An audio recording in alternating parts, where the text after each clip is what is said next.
Survivor Series last November in Chicago, CM Punk made his triumphant return home to the WWE. One guy, though, wasn't exactly happy about that. Seth Rollins, after the match appeared visibly upset, where he had to be held back by both Corey Graves and Michael Cole. And a lot of people, the wrestling dirt sheets reports talked about it, and reports were that no, this was a shoot. He actually generally was unhappy, was pissed off. Other wrestling news sites have said no, this was just all a work to build to a feud between the two. But there seems to be something a little bit there with Punk and Rollins. That there's maybe a little bit of heat. Maybe not quite as bad as and as tense as they make it out to be on screen. But there's still maybe a little bit of a beef that these two guys have. And I suppose the question that I have, and I think probably a lot of other people have, is just exactly when did this all started? What is the cause of this? Punk, when he left in WWE 2014, he no doubt, and he would admit it, was very bitter, felt very strongly, felt a certain way about Vince McMahon, Triple H, the company as a whole. And it was a hard hitting, he didn't hold back at all in that that interview, that tell-all interview with Colt Cabana. He laid into everybody, Vince, Triple H, Ryback. He didn't really say anything particularly negative towards the Rollins though. So, and again, it's one of those things. It's like people, there will be a lot of people out there, wrestling fans, that are thinking, where the hell did this, where did this come from exactly? Where's the heat there? Because casual fans, they won't understand it. The people who are, the smart or clued up fans, they get it. But the casual fans will be like, well, what exactly is Rollins' his problem with Punk? Rollins had done an interview. It might have been, I believe, with the Inside the Rope guys, and this was when Punk was still AEW. I think it was early. I think it was it early last year or something, and then he said, "Oh no, we don't want Phil here. Phil, he's a cancer. This, that, the other." And again, it was hard to tell at that point. People might say that he was maybe working, or maybe it was just a shoot, or maybe it was a bit of both. But you never know with a lot of wrestlers. A lot of times they probably are just working. You know what I mean? A lot of them do that. You know what I mean? The guy Miro, he does that a lot on Twitter, where he'll say things in like a half joking, half serious way, and I guess we've got to figure out, which one is it. But the thing is, I don't know. I mean, we don't know where the heat start, where exactly it comes from, right? Punk, in that interview with Colt Cabana, he was the one that he more or less said, I came up with the Shield, but that wasn't strictly true. He didn't exactly come up with the idea and the whole gimmick with the Shield. Punk suggested, to get, I think, 3 guys to come up from NXT and be the guys to be kind of associated with him, and I guess they would be like in a group, because creative, I think they wanted him to be like in a stable, like with Big Show and Daniel Bryan. He just thought, no, that wouldn't work. But he suggested bringing up 3 of the guys from NXT, and 2 of the 3 that ended up in the Shield, it was Rollins and Ambrose. So I don't know where the heat stems from. If Punk suggested that Rollins should get up to the roster and get up to the main roster, then wouldn't Rollins feel indebted, grateful to Punk? As opposed to feeling a bit hostile towards them. And I'm sure Rollins will say, and I'm sure it's his ego, it's about, well, I would have got up to the main roster anyway, on my own merit, and this, that, the other. That's what he would say, I imagine, right? But I don't know, man. I don't know this Rollins, his whole deal. I don't get it, because it's kind of like he's got a chip on his shoulder, and these things have happened. He's taking digs at The Rock, and it's kind of, and yeah, I guess he's working, but it's probably some shoot comments where he really feels that way about Rock. And then he's made digs at the past about, well, he took a dig at Ambrose, didn't he? I mean, the whole thing about, he took food off my table and all this nonsense, and then he was talking down to Will Ospreay a few years back. Like, I felt like it got to his head a little bit. You know what I mean? He was coming off like a little bit of an asshole. And I don't know, just the thing of like Brock putting him over that made him think, oh, I'm such a big deal now that Brock Lesnar put me over. I don't know what the deal was with Rollins, but he was acting like a bit of an asshole at one point. And it's like, but there was certain things in the past with him, and I will get to that. I'm getting to that, and I will in just in a minute. But I found him to be a little bit off-putting around that time. And this is when he's supposed to be a babyface. And maybe there were certain things like that did put fans off him, because then, later on he started to get booed. Fans weren't like him and weren't having him as a babyface. It was a disaster with the whole stuff with what went down, the Hell in a Cell match, the late Bray Wyatt, which isn't his fault personally. That's just bad booking. Bad booking, Seth. But it wasn't working though as a babyface. And it's interesting. There's an interesting comment. I was watching an old clip earlier from WWE Backstage, and Punk was on there with Renee Young, Paige, and Booker T.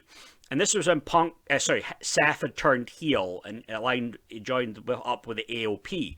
And then Punk was saying, he was basically saying, well, I don't want this to be a rehash of the Shield.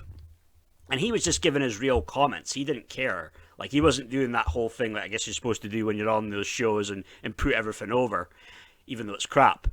And then he made a comment about, he's not good at being a good guy. He can now be a bad guy because bad guy because he's not good at being a good guy. And I just wonder, was Punk really, like, between the lines trying to say something else there? Like, like a little kind of subtle thing of like, well, he's actually not a good babyface because he's not a good person in real life. Is that maybe what he was trying to say there? And a lot of the times, and I think even Bruce Pritchard said this once on his podcast, it's the baby faces on screen who are the biggest heels, biggest pieces of shit, biggest pieces of crap behind the scenes, and then it's the heels who are the best guys, the great guys. When you think about it, Owen Hart was a heel majority of his career, right? He was known as one of the most likable people, the late Owen Hart. John Huber, Brody Lee, was a heel on his whole run, pretty much. Almost everybody had a good word to say about him. Everybody liked him. Rest in peace. So there's maybe something to that, right? Again, we don't know where the heat stems from, but I've been getting into that stuff with the whole thing about, is it a Caitlyn and Triple H story? Like Ryback says there is. And then someone commented on the video and said to me about something about Caitlyn's ex-husband saying stuff about Seth Rollins was sending her nude pics, like he had done before, a previous woman, dick pics. And I vaguely remember hearing about this at the time, but I had forgot about it. And with this here, so I've got this article here. So Caitlyn's ex-husband says Seth Rollins sent her nudes during their marriage. So the ex-husband, PJ Braun, he said that, I hate Seth Rollins. Seth Rollins was sending, while I was still married, I'll call her my ex-wife, naked pictures of himself getting out the shower and shit. I saw it one day. It caused a huge fight between me and her. She was like, that's just who he is. He's a flirty guy. He even got in trouble for having his dick out on Twitter or something like that. I'm like, he knows that you're married. What the fuck is going on? If I ever got my hands on him, I would have ripped his fucking arms off. He's just a little pussy. And this guy, dude's a bodybuilder, like Jack Guy. I imagine he probably would have killed him, right? So there's that thing with Rollins. That, they want to portray Rollins a certain way. And, well, he tries to portray himself a certain way now, right? And, I don't know, maybe that's not really who he is, I mean, it was a weird thing that happened at that time where the nudes got leaked from, I guess, like a bitter, disgruntled ex-girlfriend of his, I believe. But then later on, that was in 2015 time, but then I think a year later he split from that girl that he had been seeing at that time. At the time when those nudes got leaked. But I mean, the whole thing about sending naked pictures to a married woman, well, that's pretty weird, right? That's not exactly morally acceptable behavior, but it's something that dudes do. But I mean, she's saying though it's just a joke. I mean, I don't know. I mean, think about it. Like that's your woman, and there's a dude at her workplace sending her dick pics, and you would be mad. And imagine if she just said, "Oh, that's who he is. He's a farty guy." You'd be thinking like, "What the fuck is that?" Like, but these things happen. My old job, and when I was in oil and gas, I heard about that. About that's what guys would do to girls, and girls would just laugh it off. It's like some dudes can, like, if it was a guy that was like a bit creepy and unattractive, maybe a girl then would say something and be annoyed. But if it's like a dude that's like maybe he's kind of good looking, but even ultimately they're still not interested in him, they still might just let it slide. I mean, that's just how it is. Yeah, it is what it is, right? But the guy had no problem. He knew she was a married woman, but he sent her dick pics, right? And it's like, okay, I get it. He's not a mass murderer, but it's still a little bit messed up when you think about it, right? But the thing is, my point with all this, though, right? And I even thought about this before, is that the whole thing was, Caitlyn was very close friends with AJ Lee. So you have this thing here with Caitlyn.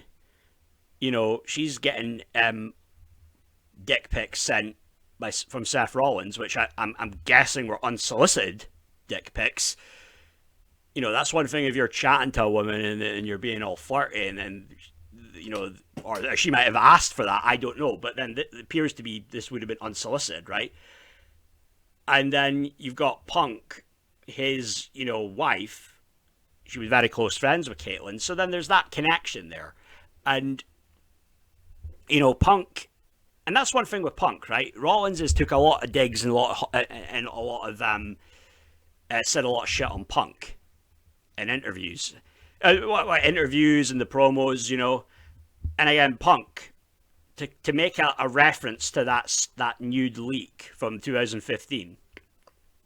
It's low hanging fruit, but he could have gone there if he wanted to, right? And he didn't. So maybe it's a sign. Punk now, 45 years old. He's quite a mature man now that he wouldn't go there. So I don't know if something stems from that, where Punk, his wife AJ, they'll talk. That's how it'll be with couples. And then Caitlyn, she was close and she was around them, and she had mentioned something about what Rollins was doing. I don't know. That could be part of it. I don't know. But then Rollins, though, he had said, though, he explained why he didn't like Punk. And what it was on Rollins' end, he's saying that, CM Punk said some really bad things about me, talked down about me for years, and the company for years. I'm talking about some really bad stuff, call me a bootlicker and crap like that. You don't know me, you don't know what I stand for. I'm a loyal person, and I felt pretty insulted by a lot of the ways he treated me, treated the place I work for, treated friends that I worked for. I don't need to get into any of the stuff of Colt Cabana. If you want to look at that kind of stuff, that's out there, just the way he treated people. And again, there's a couple of different ways you can look at this. Again, we don't exactly know what caused the falling out between Punk and Cabana. Some people say it was the whole thing when Punk and Cabana had that lawsuit from the doctor with WWE, that Cabana was backstage at a WWE event, hanging around some of the wrestlers, WWE guys on the roster, and Punk was mad at that because he just didn't think that was a good look, that he was being associated with people considering they work for the company that they're in, and getting sued by.